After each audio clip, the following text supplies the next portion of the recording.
Hi hello అండి, welcome back to the channel. So ప్రతి ఒక్కరి ఇంట్లో ఒకరికి ఏదో ఒక వెజిటబుల్ నచ్చదు కదా. సో నాకు సొరకాయ నచ్చదు అనమాట. సో నచ్చని వెజిటబుల్ని ఎలా తినాలి అనేసి నేను చెప్పి నేను ఈ డిష్ ప్రిపేర్ చేసుకున్నాను సొరకాయతోటి. సూపర్ టేస్టీగా వచ్చింది, చాలా చాలా బాగుంది. సో దీనికి వచ్చేసి ఫస్ట్ సొరకాయని పీల్ చేసేసుకోండి. దానికంటే ముందు ఏం చేస్తారంటే కుక్కర్లోకి కొంచెం పెసరపప్పు కడిగేసుకొని ఉడకబెట్టేసుకొని పక్కకు పెట్టేసుకోండి. సొరకాయని పీల్ చేసేసుకుని దాన్ని మంచిగా తురిమేసుకోండి. నేను గింజలు కూడా తీయట్లేదు అనమాట, చాలా లేత సొరకాయ.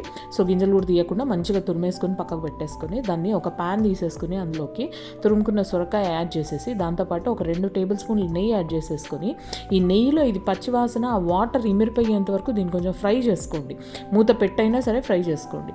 ఫ్రై చేసుకున్న తర్వాత దీంట్లోకి నేను వచ్చేసి మామూలుగా షుగర్ యాడ్ చేసి చేస్తారు హల్వా కానీ ఖీర్ కానీ, బట్ నేను ఇక్కడ బెల్లం యాడ్ చేసి చేస్తున్నాను అనమాట. చాలా చాలా బాగుంటుంది. షుగర్ కంటే కూడా బెల్లం ట్రై చేయండి, సూపర్ టేస్టీగా వచ్చిందనమాట.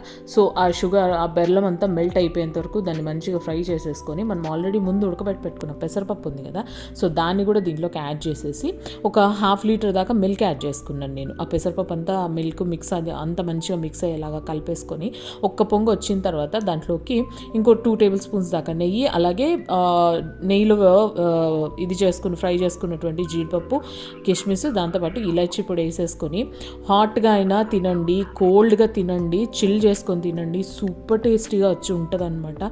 చాలా చాలా బాగుంది, మస్ట్ ట్రై రెసిపీ. మీకు కనుక నచ్చితే లైక్ చేసి ప్లీజ్ ఛానల్ని సబ్స్క్రైబ్ చేసుకోండి. రెసిపీ ట్రై చేయడం అస్సలు మర్చిపోద్దు.